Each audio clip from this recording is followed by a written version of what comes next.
ሆኖ የምስራች ድምጽ ወደ እናንተ እያስተጋባን ነው። ምክንያቱም መጽሐፍ ቅዱስ እንደሚለው እግዚአብሔር አምላክ እንደወደዳችሁ ይናገራል። አያችሁ፣ ይሄ ነገር የት እንደተፈጠረ ልብ ብላችሁ አዳምጡ። መጽሐፍ ቅዱስ ሲናገር ሰው ሁሉ ኃጢአትን ሰርቷል፣ የእግዚአብሔር ክብር ጎሎባቸዋል ይላል። አያችሁ፣ ሰዎች ሁሉ ማለትም በኤደን ገነት አዳምና ሔዋን በሚኖሩበት ሰዓት ላይ እግዚአብሔር አምላክ አንድ ትእዛዝ ሰጣቸው ነበረ። ነገር ግን ያንን ትእዛዝ በመተላለፍ የሰው ልጆች ሁሉ ኃጢአተኛ እንደሆኑ ይናገራል።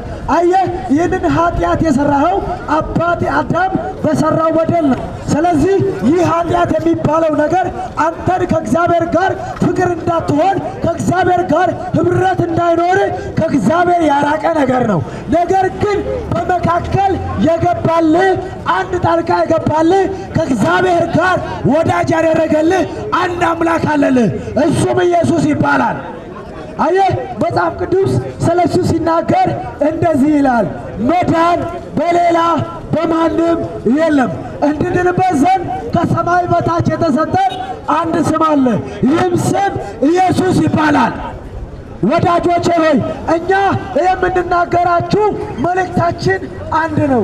አያችሁ፣ በአንደኛ ጢሞቴዎስ ምዕራፍ 2 ከቁጥር 5 ላይ እንደዚህ የሚል ቃል አለ፣ አንድ እግዚአብሔር አለና በእግዚአብሔርና በሰው መካከል አንድ መካከለኛ አለ፣ እርሱም ሰው የሆነው ኢየሱስ ክርስቶስ ነው ይላል።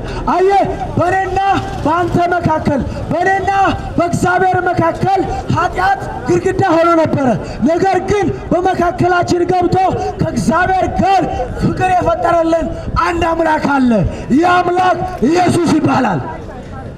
አየህ፣ መጽሐፍ ሲናገር በዮሐንስ መልእክት ላይ እንደዚህ ይላል፣ ልጁ ያለው ሕይወት አለው፣ ልጁ የሌለው ሕይወት የለውም። አየህ፣ ጉዳዩ ስለ አንድ ጉዳይ ነው። ሃይማኖት ስለ መቀየር ሳይሆን በኢየሱስ አምኖ በዘላለም ሕይወት ላይ እርግጠኛ ስለመሆን ነው።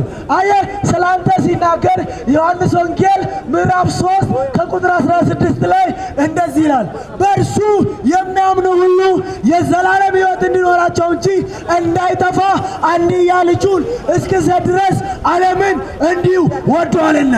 አየህ፣ ወንጌል የምስራች ነው። ወንጌል የተወደድክበት የእግዚአብሔር የፍቅር ቃል ነው። አንተ ሸክም የከበደ እግዚአብሔር ወዶሃል። በኃጢአትና በኩነኔ የታሰርከው መፍትሄ ተገኝቷል። መጽሐፍ ቅዱስ ሲናገር እንደዚህ፣ አብርሃምም አመነ እምነቱም ጽድቅ ሆኖ ተቆጠረለት። አየህ፣ ሰርተህ የምታስቆጥረው ጽድቅ የለም። ሰርተህ የምታስቆጥረው የእግዚአብሔር መንግሥት የለም። በእምነት የሚሆን በእግዚአብሔር ልጅ በኩል ለሰው ልጆች የተሰጠ የወንጌል ቃል አለ። በኢየሱስ ማመን በዘላለም ማመን ነው። በኢየሱስ ማመን ዘላለምን በእግዚአብሔር ላይ መጣል ማለት ነው።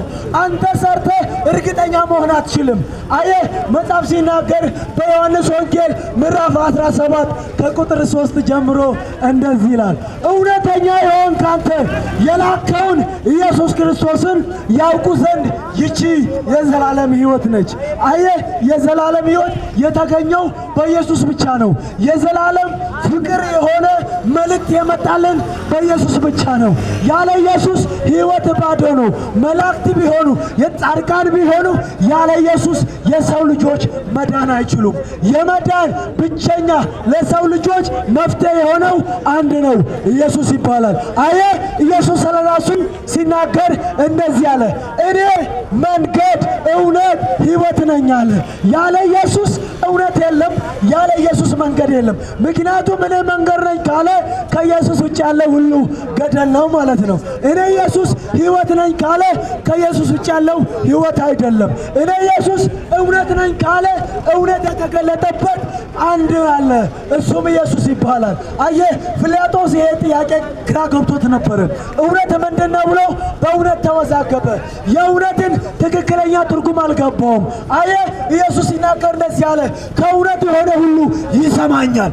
አንተ ከእውነት ጎን ከቆምክ፣ ከዚህ ከወንጌል ድምፅ ጎን ከቆምክ ይህንን እውነት ሰምተህ በዘላለም መንግሥት ውስጥ መቆጠር ትችላለህ። ምክንያቱም